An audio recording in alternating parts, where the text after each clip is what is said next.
Okay, moving on to the next segment of today's show. I wanted to talk a little bit about the Pittsburgh Steelers. And you guys all watched the game yesterday. The Pittsburgh Steelers lost their first game of the season to the Washington football team. And even though in the big picture, I don't think this loss is that big of a deal. They're 11-1. The Steelers have had a phenomenal season so far. I do think there are some concerns with this Pittsburgh Steelers team to come away with the game yesterday. But at the same time, I don't want to hear that all of a sudden the Pittsburgh Steelers are not a Super Bowl contender, because I believe that's just false.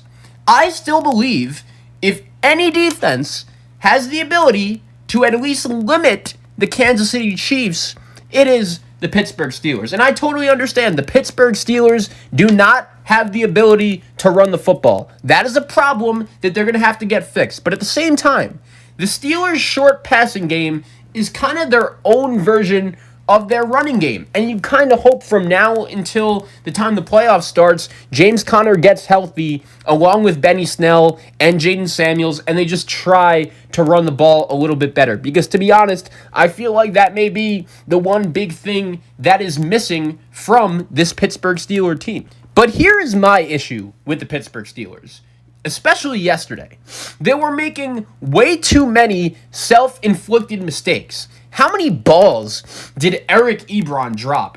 And I feel like with the Pittsburgh Steelers, this was the second game in a row where they were playing on that weird stage of a Monday or Tuesday afternoon. And the Steelers' offense, really for the first 10 or 15 plays of the game yesterday, was not good at all. And I feel like the Steelers' offense is better once they get out of those first 10 to 15 plays they work on in practice. And here's my other issue. Remember last week when the Pittsburgh Steelers beat the Baltimore Ravens, but barely, and everyone was just going crazy about, these guys could barely beat the Ravens practice squad defense? Well, one thing that a lot of people said after that game were like, okay, Mike Tomlin, he really was on the Steelers' butt in practice. Hopefully they get the message and wake up and win going forward. And I was very disappointed in the Steelers' lack of motivation coming into that game yesterday. And I understand they were up 14-3 early, and usually when that's the case, you should never blow a lead like that with this defense at home, and that's the Steelers' largest blown victory at Heinz Field in ages. But at the same time, I still don't think that's an excuse for the way these guys came out to play yesterday. They weren't ready, and especially after that Raven loss, their offense was sleepwalking, and it was plagued by the same problems: drops, lack of focus, penalties. It was awful.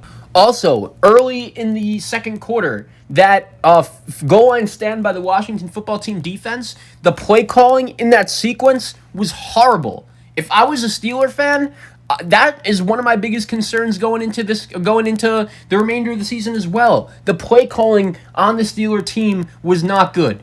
Dare I mention the 4th-and-1 play they were looking for Anthony McFarland, a running back that has 4 catches all season. You have Chase Claypool, you have Juju Smith-Schuster, you have Deontay Johnson, you have all of those guys, and that is your play call of a deep ball to Anthony McFarland? If that is your strategy, I would have rather the Steelers just taken the points. The game was tied. Run the ball up the middle. Run a QB sneak.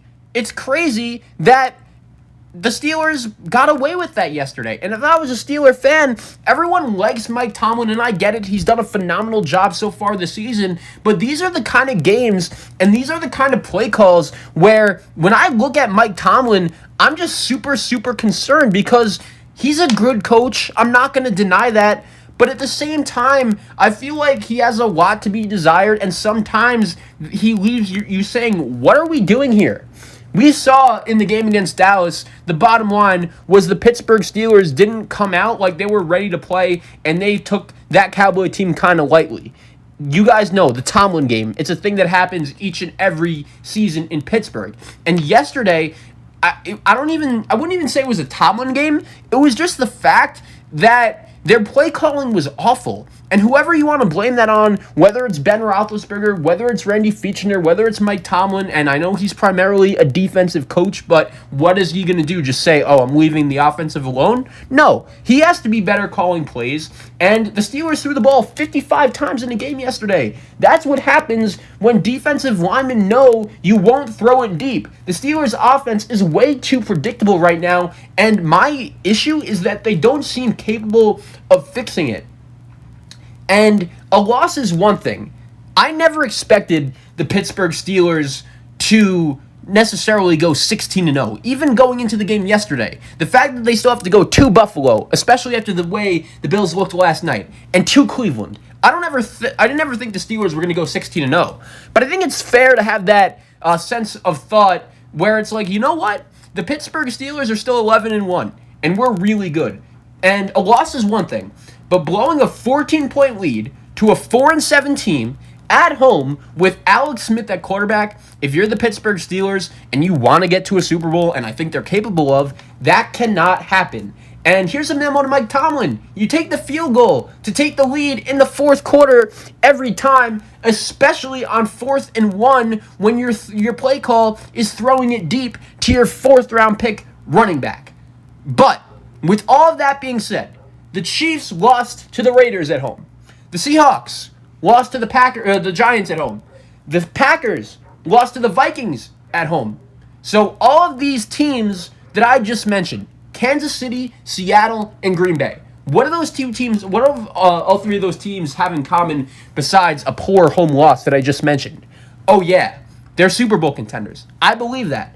And I still think the Steelers are legitimate Super Bowl contenders because even though they blew the lead, it's not like they lost to the Jets. Washington has a really good defense, and that's a game that you really want to win. That's a game you have to win. But also, NFL teams with more than a week's rest are 4-0 versus teams with less than a week's rest. And all 4 wins are by teams that were underdogs. Rest versus no rest is a big deal. And here's my other problem. After the game, going back to the McFarland call, Mike Tomlin says the play call on 4th down that went to Anthony McFarland was absolutely for him. I gotta be honest. If that was really the case, then that's dumb. Because the game was hanging in the balance right then and there. And you draw up a play for a running back that you rarely use. You got wide receivers galore on this team. Claypool, Washington, Juju. I know Ebron dropped plenty of balls, but he's been pretty consistent so far this season. And you throw to Anthony McFarland? That's ridiculous. Washington, too. How about James Washington? The touchdown he had yesterday, that was phenomenal, and he deserves a lot of credit for the way that he's played so far this season. But here's the problem. The Steelers need to be smarter, and they need to stop beating themselves because the Steelers yesterday ran the ball for 14 times, 21 yards, and 1 first down.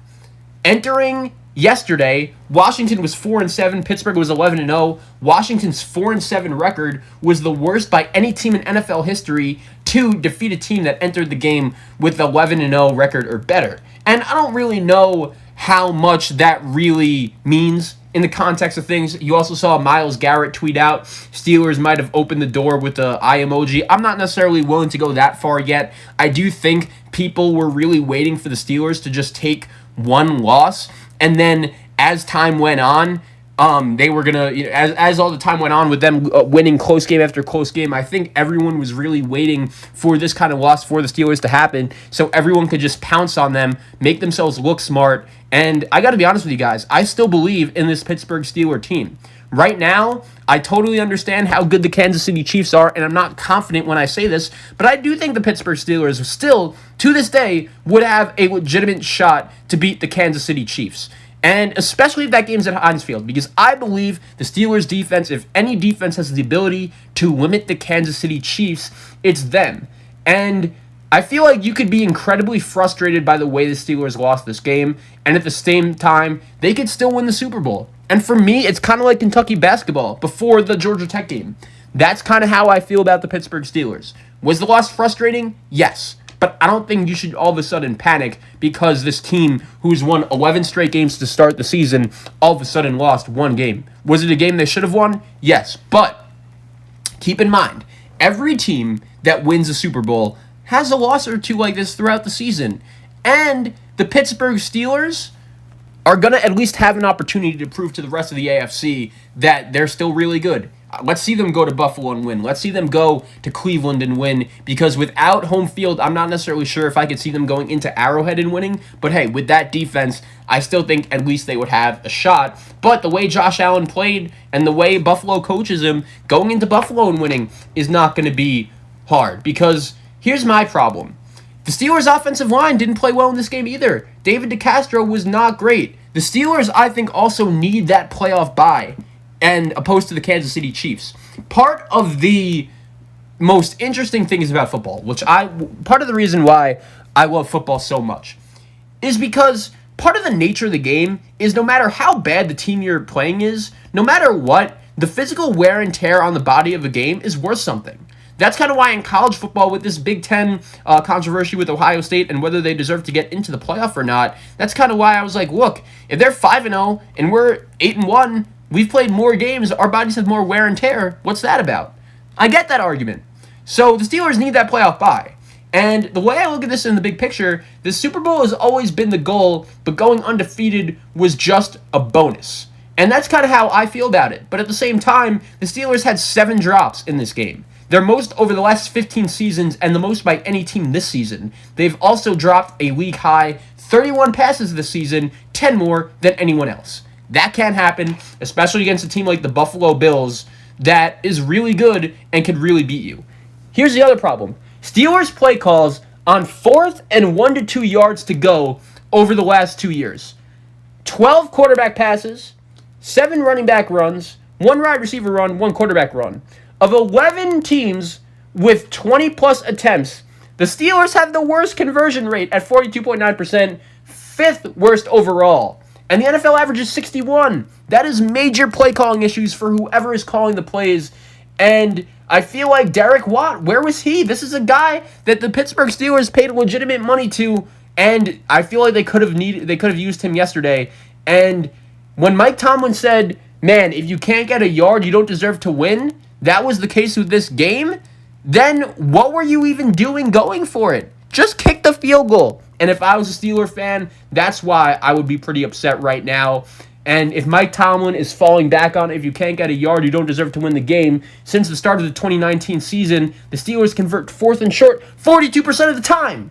NFL average for kickers from 40 to 49 yards is 88%. It was a no-brainer, and I understand your kicker was young and he wasn't on the team up until this week, but he made a field goal with ease on the first try, and if that was your play call, I would have just kicked all the way.